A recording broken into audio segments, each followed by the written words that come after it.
প্রিয় শিক্ষার্থীবৃন্দ, আসসালামু আলাইকুম। তোমাদের সবাইকে অনলাইন ক্লাসে স্বাগত জানাচ্ছি। আশা করি তোমরা সবাই ভালো আছো, সুস্থ আছো। আমি আজকে তোমাদের অষ্টম শ্রেণীর বাংলাদেশ ও বিশ্ব পরিচয় বিষয়ের দ্বাদশ অধ্যায়ের পার্ট 3, 4 ও 5 নিয়ে আলোচনা করব। আমাদের দ্বাদশ অধ্যায়ের নাম বাংলাদেশের প্রাকৃতিক সম্পদ। গত ক্লাসে আমি তোমাদেরকে পার্ট 1 ও 2 নিয়ে আলোচনা করেছি। আশা করি তোমরা সবাই আবার পড়েছো এবং যে বাড়ি কাজগুলো দিয়েছিলাম সেগুলো সুন্দরভাবে করেছো। তো আজকে আমরা তোমাদের পার্ট 3, 4 ও 5 নিয়ে আলোচনা করব। তার আগে আমরা আসো পার্ট 3 কি আমাদের বাংলাদেশের জীববৈচিত্র্য। তাহলে বাংলাদেশের জীববৈচিত্র্য নিয়ে আমরা আজকে আলোচনা করব। এখানে বাংলাদেশের জীববৈচিত্র্যের মধ্যে আমরা প্রথমে জীববৈচিত্র্যটা কি সেটি নিয়ে আলোচনা করব। জীববৈচিত্র্যটা আমরা আগে জানবো জীববৈচিত্র্য কি। প্রকৃতির মধ্যে সব রকমের জীব যে নিয়মে বেঁচে থাকে তাকেই সংক্ষেপে জীববৈচিত্র্য বলা হয়। মানুষ, প্রাণী, কীটপতঙ্গ সহ জীবজগৎ প্রকৃতির মধ্যে ভারসাম্য বজায় রেখে বেঁচে থাকে। জলবায়ু ও তাপমাত্রার নানা পরিবর্তনের ফলে জীবজগতে বিভিন্ন প্রাণী ও তরুলতার জন্ম ও মৃত্যু ঘটে। আমাদের যে জলবায়ু ও তাপমাত্রা পরিবর্তনের ফলে যে লক্ষ লক্ষ বছর আগে পৃথিবীতে যেসব প্রাণী বেঁচে ছিল এখন কিন্তু সেগুলো প্রায় বিলুপ্ত ঘটেছে। অনেক প্রাণীরই বিলুপ্ত ঘটেছে। প্রকৃতির মধ্যে সব প্রাণীর অস্তিত্ব, বংশবিস্তার, বিবর্তন ভারসাম্যপূর্ণভাবে ঘটে চলেছে। প্রাণীরা কি? প্রাণীরা একে অপরের উপর নির্ভরশীল। দেখা যাচ্ছে যে সবুজ গাছপালা থেকে আমরা কি গ্রহণ করছি? আমরা অক্সিজেন গ্রহণ করছি। আবার আমাদের কাছ থেকে তারা হচ্ছে কি আমাদের এই প্রাণীদের কাছ থেকে প্রয়োজনীয় নাইট্রোজেন পায় এই গাছপালা। বনে কি থাকে? বিভিন্ন প্রাণী একে অন্যকে শিকার করে বেঁচে থাকে। ফলে কি প্রতিটি প্রাণী একে অপরের উপর নির্ভরশীল। প্রাণীদের বংশ বিস্তার ঘটে তোমাদের একই নিয়মে। ঘূর্ণিঝড়ে সুন্দরবনের প্রাণী ও গাছপালার ক্ষতি হয়, আবার প্রকৃতির নিয়মে সুন্দরবন গাছপালা প্রাণীতে পূর্ণ হয়ে ওঠে। তাহলে আমরা কি দেখছি? জীববৈচিত্র্য বলতে কি দেখাচ্ছে? প্রকৃতির মধ্যে আমরা যেভাবে সকল জীব যে নিয়মে বেঁচে থাকে তাকে সংক্ষেপে কি বলা হচ্ছে? জীববৈচিত্র্য। এবার আসো আমরা হচ্ছে আমাদের বাংলাদেশের জীববৈচিত্র্যের যে অবস্থা সে সম্পর্কে জানি। বাংলাদেশে কি ছিল? একসময় প্রচুর বন জঙ্গল, জীবজন্তু ও পশু পাখি ছিল। নিচু জমিতে ছিল, নিচু জলাভূমিতে ছিল প্রচুর জলচর প্রাণী। কিন্তু বাংলাদেশের জনসংখ্যা বৃদ্ধির ফলে কি হচ্ছে? এই সব জলাভূমি ভরাট করে আমরা রাস্তাঘাট, ঘরবাড়ি নির্মাণ করছি। ফলে কি হচ্ছে? আমাদের এই যে জীববৈচিত্র্যের উপর প্রভাব পড়ছে, একটা খারাপ প্রভাব পড়ছে। ঘরবাড়ি, রাস্তাঘাট নির্মাণের ফলে কি হচ্ছে? পানির যে প্রবাহটা সেটা ব্যাহত হচ্ছে।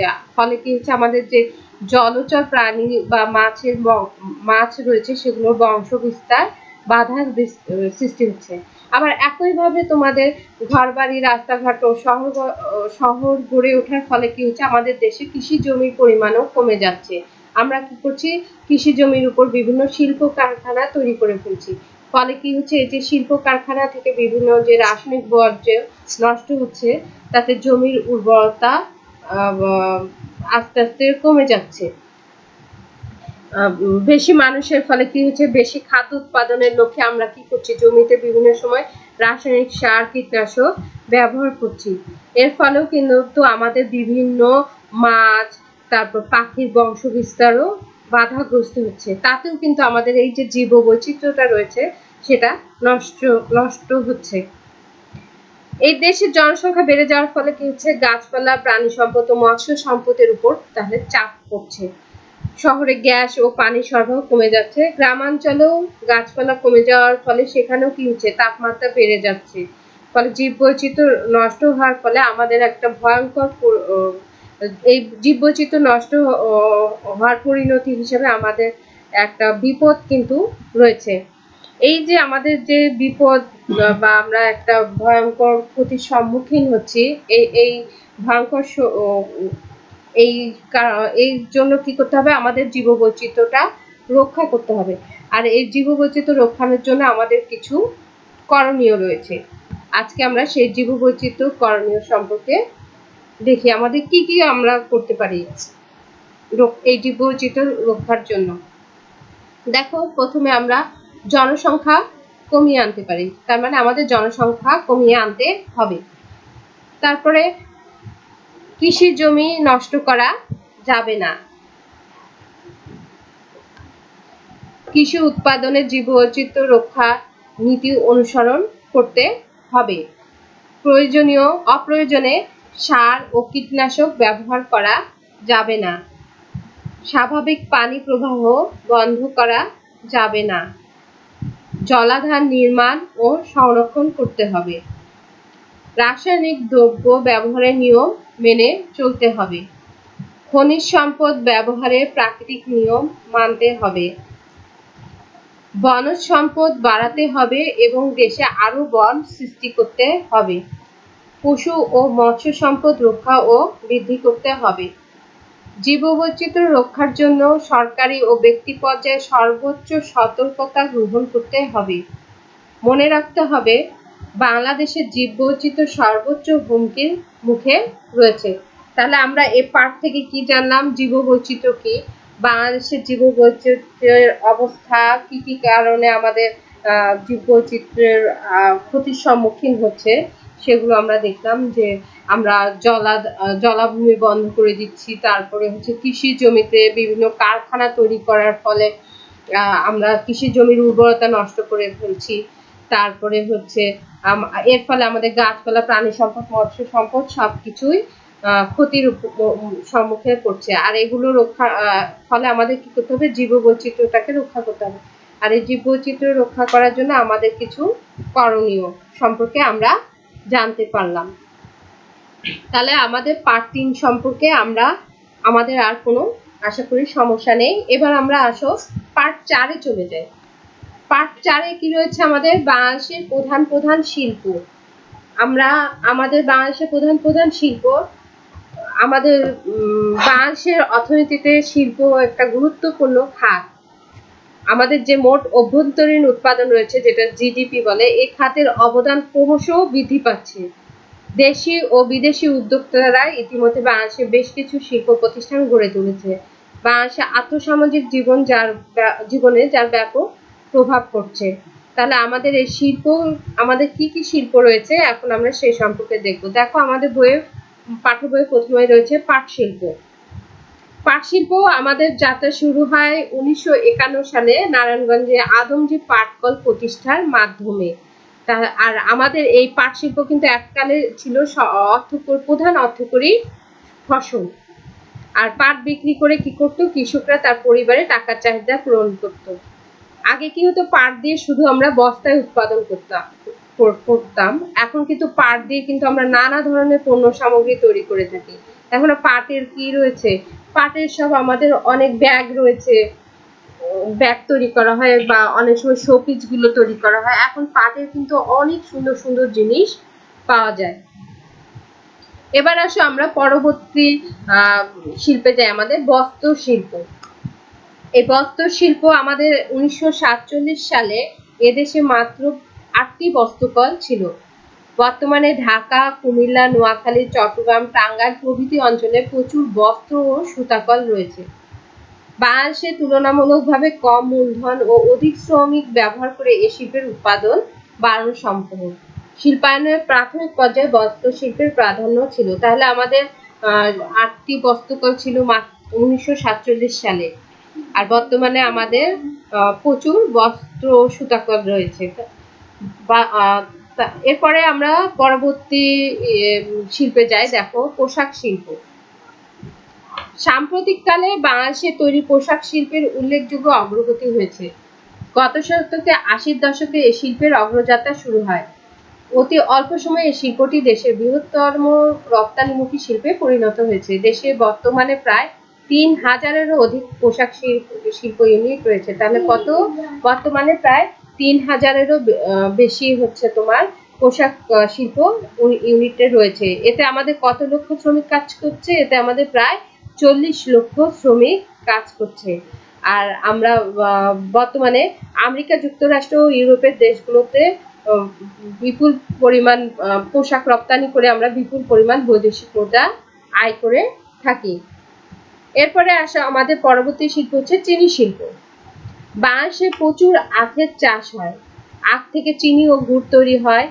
1933 সালে নাটোরের গোপালপুরে প্রথম চিনি কল প্রতিষ্ঠিত হয়। তাহলে আমাদের আখ থেকে কি হচ্ছে, চিনি ও গুড় তৈরি হচ্ছে। আর আমাদের হচ্ছে প্রথম চিনি কল কোথায় প্রতিষ্ঠিত হয়? নাটোরের গোপালপুরে। কত সালে? 1933 সালে। বর্তমানে দেশে আমাদের কতটি চিনি কল রয়েছে? বর্তমানে দেশে আমাদের 17টি চিনি কল আছে। আমাদের চাহিদা অনুযায়ী চিনি দেশে উৎপাদিত হয় না, ফলে বাংলাদেশকে প্রতি বছর প্রচুর চিনি বিদেশ থেকে আমদানি করতে হয়। এরপরে আসো কাগজ শিল্প। 1953 সালে চন্দ্রঘোনায় কর্ণফুলী কাগজের কল স্থাপিত হওয়ার মধ্য দিয়ে এদেশে কাগজ শিল্পের যাত্রা শুরু হয়। তাহলে আমরা পাট শিল্প পাট কল কত সালে দেখলাম আমরা প্রতিষ্ঠিত হয়েছিল? 1951 সালে। আর ওই আদমজি পাট কল প্রতিষ্ঠার মাধ্যমে কিন্তু আমাদের পাট শিল্পের যাত্রা শুরু হয়। আর কাগজ শিল্পের যাত্রা শুরু হয় আমাদের 1953 সালে চন্দ্রঘোনায় কর্ণফুলী কাগজের কল স্থাপিত হওয়ার মাধ্যমে। স্থানীয় বাঁশ ও বেতকে ব্যবহার করে কাগজ উৎপাদন শুরু হয়। তাহলে যে বাঁশ ও বেত ছিল, সেই বাঁশ ও বেতের ব্যবহার করেই কাগজ উৎপাদন শুরু হয়। দেশে এখন সরকারি ও বেসরকারি খাতে বেশ কয়েকটি কাগজের কল রয়েছে। সরকারি পর্যায়ে কর্ণফুলী, পাকশি, খুলনা, হাটবোর্ড ও নিউজ প্রিন্ট মিল ছাড়াও বেসরকারি পর্যায়ে বসুন্ধরা ও মাগুরা পেপার মিল উল্লেখযোগ্য কাগজ শিল্প প্রতিষ্ঠান। তাহলে আমরা বেসরকারি পর্যায়েও এখানে দেখতে পাচ্ছি দুটি পেপার মিলের কথা লেখা রয়েছে, যে বসুন্ধরা ও মাগুরা পেপার মিল। এরপরে আসো সার শিল্প। কৃষি প্রধান বাংলাদেশে খাদ্য উৎপাদন বৃদ্ধির লক্ষ্যে রাসায়নিক সার তৈরির উদ্যোগ গ্রহণ করা হয়। 1961 সালে সিলেটের ফেঞ্চুগঞ্জে প্রথম প্রাকৃতিক গ্যাস ভিত্তিক সার কারখানা প্রতিষ্ঠিত হয়। দেশে এখন 8টি সার কারখানা চালু আছে। বাংলাদেশের সারের চাহিদা পূরণের জন্য এই কয়টি কারখানা উৎপাদন যথেষ্ট নয়। প্রতি বছর বিদেশ থেকে আমাদের প্রচুর সার আমদানি করতে হচ্ছে। শিক্ষার্থীরা এখানে কিন্তু আমাদের এগুলো বারবার পড়তে হবে, হ্যাঁ, পড়ে নিজেদেরকেই তোমাদেরকে কিন্তু মনে রাখতে হবে যে কোন শিল্প আমাদের কত সালে প্রতিষ্ঠিত হয়েছিল, কিভাবে হয়েছিল। তো আসলে এরপরে আমরা পরবর্তী শিল্পে যাই, আমাদের সিমেন্ট শিল্প। সিমেন্ট শিল্প কি? পাকা বাড়িঘর, দালান কোঠা তথা শহর নির্মাণে প্রচুর সিমেন্টের প্রয়োজন হয়। চুনাপাথর ও প্রাকৃতিক গ্যাসের সমন্বয়ে সিমেন্ট উৎপাদিত হয়। তাহলে সিমেন্ট কিভাবে তৈরি হচ্ছে? চুনাপাথর ও প্রাকৃতিক গ্যাসের সমন্বয়ে। 1940 সালে সাতক সিমেন্ট কারখানা স্থাপনের মাধ্যমে এদেশে সিমেন্ট শিল্পের যাত্রা শুরু হয়। বর্তমানে বাংলাদেশে বড় ও মাঝারি আকারে 12টি সিমেন্ট কারখানা রয়েছে। এসব কারখানার দেশের মোট চাহিদার অর্ধেক সিমেন্ট উৎপাদিত হয়। বাকি সিমেন্ট আমাদের বিদেশ থেকে আমদানি করতে হয়। এরপরে আসো দেখো ঔষধ শিল্প। বাংলাদেশে বর্তমানে ঔষধ একটি সম্ভাবনাময় শিল্প হিসেবে বিবেচিত হচ্ছে। একসময় আমাদেরকে প্রচুর অর্থ খরচ করে বিদেশ থেকে ওষুধ আমদানি করতে হতো। এখন সরকারি বেসরকারি উদ্যোগে বেশ কয়েকটি ওষুধ কোম্পানি তৈরি হয়েছে, যারা দেশের ওষুধ চাহিদার অনেকটাই পূরণ করছে। একই সঙ্গে বিদেশেও ওষুধ রপ্তানি করছে। বাংলাদেশের রপ্তানিমুখী শিল্প হিসেবে ওষুধের সম্ভাবনার কথা সকলে এখন গুরুত্বের সঙ্গে ভাবছে। এখানে কিন্তু একটা প্রশ্ন আসে যে ওষুধ একটি সম্ভাবনাময় শিল্প, ব্যাখ্যা করো। এরকম কিন্তু আমাদের অনুধাবনে প্রশ্ন আসে, তখন আমাদের এগুলো ব্যাখ্যা করতে হবে। এরপর আসো আমাদের পরবর্তী শিল্পে যাই আমরা, চামড়া শিল্প। বাংলাদেশে প্রচুর গরু, ছাগল ও মহিষ পালন করা হয়। এদেশে বহু আগে থেকে চামড়া বা টেনারি শিল্প গড়ে উঠেছে। জুতা ও ব্যাগ তৈরিতে চামড়া শিল্পের জুড়ি নেই। এখন বাংলাদেশে কিছু সংখ্যক চামড়া শিল্প কারখানা তৈরি হয়েছে, যেগুলো দেশের গরু, ছাগল ও মহিষের চামড়া থেকে জুতা, ব্যাগ সহ নানা উন্নত মানের জিনিস তৈরি করছে। কোনো কোনো কোম্পানি বিদেশে তাদের উৎপাদিত পণ্য রপ্তানি করছে। তারপরে দেখো আমাদের পরবর্তী শিল্প হচ্ছে চা শিল্প। চা বাংলাদেশের অতি পুরাতন শিল্পের মধ্যে একটি। সিলেট অঞ্চলে প্রচুর চা উৎপাদিত হয়। এছাড়া পার্বত্য চট্টগ্রাম এবং দিনাজপুর ও পঞ্চগড়ে বর্তমানে চায়ের চাষ হচ্ছে। চা পাতা প্রক্রিয়াজাতকরণের মাধ্যমে তা পানের উপযোগী করা হয়। বাংলাদেশে নিজেদের চায়ের চাহিদা পূরণ করে বিদেশেও রপ্তানি করে থাকে। বাংলাদেশ নিজেদের চায়ের চাহিদা পূরণ করে বিদেশেও রপ্তানি করে থাকে। এরপরে দেখো তুলা। তুলা বাংলাদেশে একটি নতুন অর্থকরী ফসল। বর্তমানে বাংলাদেশে বাণিজ্যিকভাবে তুলা চাষ শুরু হয়েছে। এদেশের জলবায়ু ও মৃত্তিকা তুলা চাষের জন্য উপযোগী, তবে চাহিদার তুলনায় উৎপাদন কম বলে প্রয়োজনীয় তুলার বেশিরভাগই বিদেশ থেকে আমদানি করতে হয়। তামাক। বাংলাদেশের প্রায় সব অঞ্চলে কিছু না কিছু তামাকের চাষ হয়। বাংলাদেশে শীতকালে তামাকের চাষ হয়। উত্তরবঙ্গ তামাক চাষের জন্য প্রসিদ্ধ হলেও বর্তমানে পার্বত্য চট্টগ্রামেও তামাক চাষ হচ্ছে। দেখছো, আমরা কিন্তু জানতাম রংপুর হচ্ছে তামাকের জন্য প্রসিদ্ধ, কিন্তু এখন দেখো বর্তমানে পার্বত্য চট্টগ্রামেও তামাক চাষ হচ্ছে।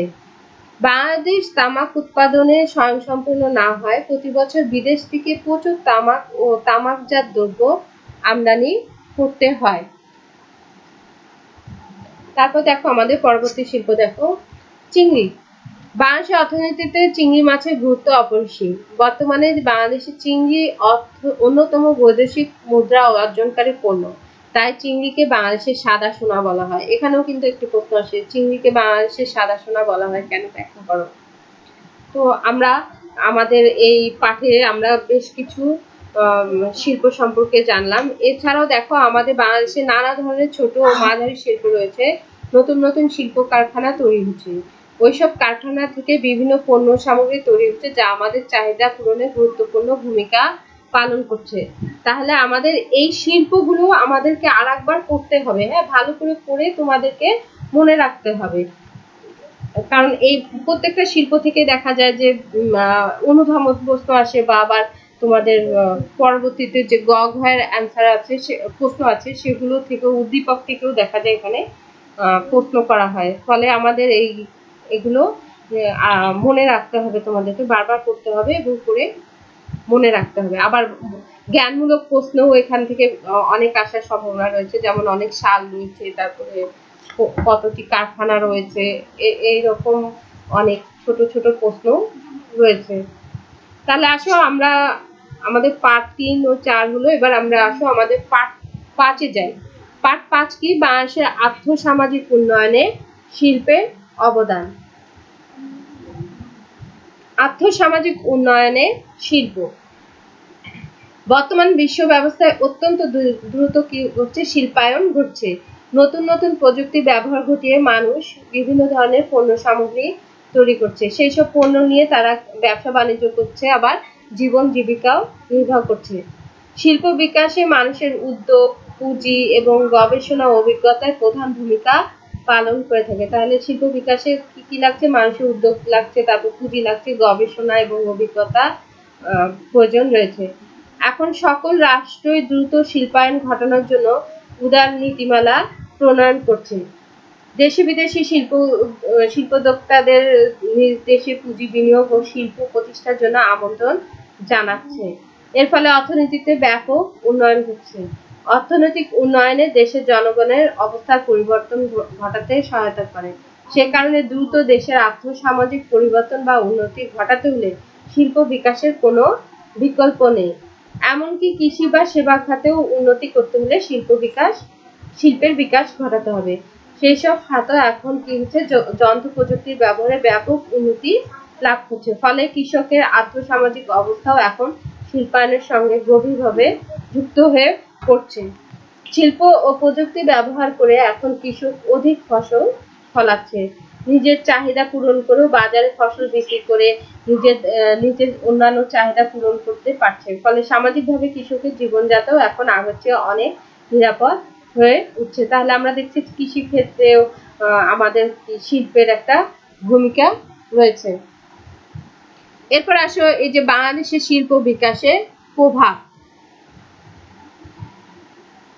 বাংলাদেশে কি জনসংখ্যার চাপ অত্যন্ত বেশি। সব মানুষকে একমাত্র কৃষি সচ্ছলতা দিতে সক্ষম নয়।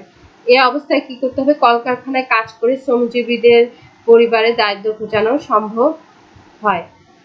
অনেকে দক্ষতা অভিজ্ঞতা অর্জন করে ভালো বেতনে চাকরি করছে। এভাবে কৃষির বাইরেও অসংখ্য মানুষ জীবন জীবিকা নির্বাহ করছে।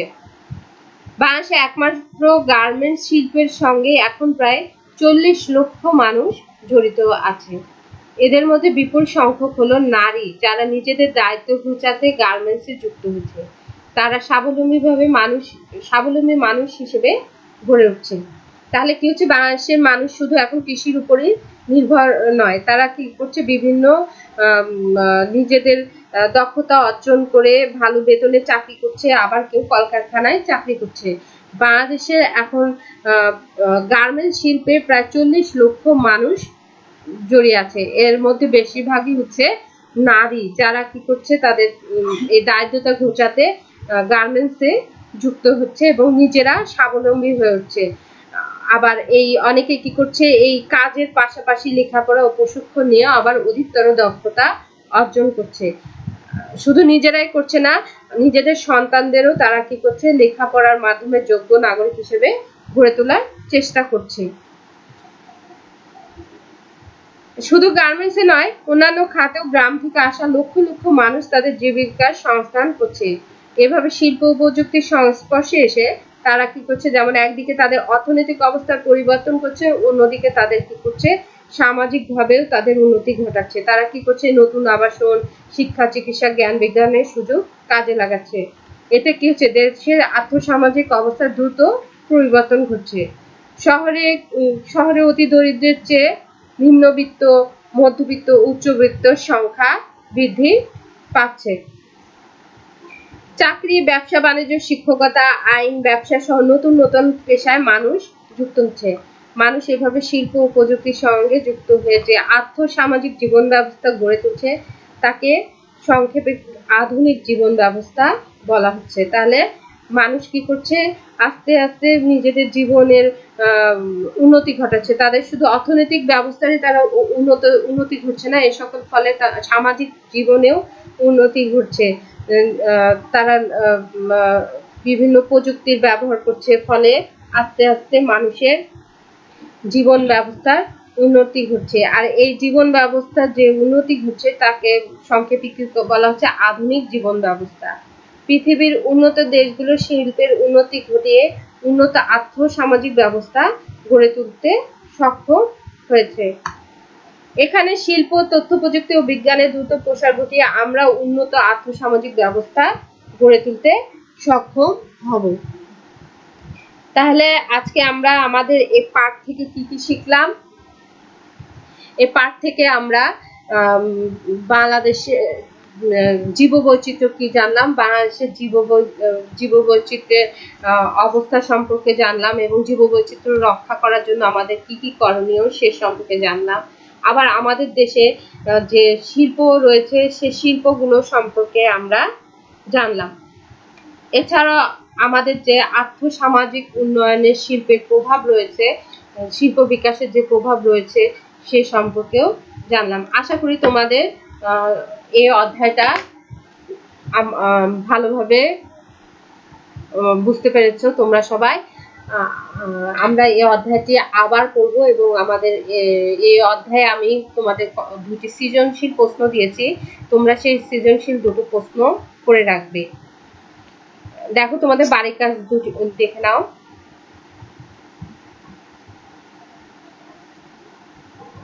এখানে আমাদের 4টি প্রশ্ন দিয়েছি, সৃজনশীলের একটি উদ্দীপক দিয়েছি এবং যে উদ্দীপকে যে গ ও ঘ নাম্বার প্রশ্নটা দেওয়া হয়েছে, এখানে হচ্ছে কারখানাটি বাংলাদেশে কোন শিল্পকে ইঙ্গিত করছে। আমরা এটা কোথায় দেখলাম? এটা আমরা কাগজ শিল্পে দেখলাম, তাই না? দক্ষিণ পূর্বাঞ্চল এবং স্থানীয়ভাবে কি সংগ্রহ করার উপকরণগুলো ব্যবহার করা হয়েছিল? বাঁশ ও বেত। তাহলে এটা আমাদের কোন শিল্প হচ্ছে? এটা আমাদের কাগজ শিল্প হবে। এভাবে তোমরা নিজেরা প্রশ্নগুলো সুন্দর করে লিখবে। দেখো 2 নম্বর সৃজনশীলটাও দেখো।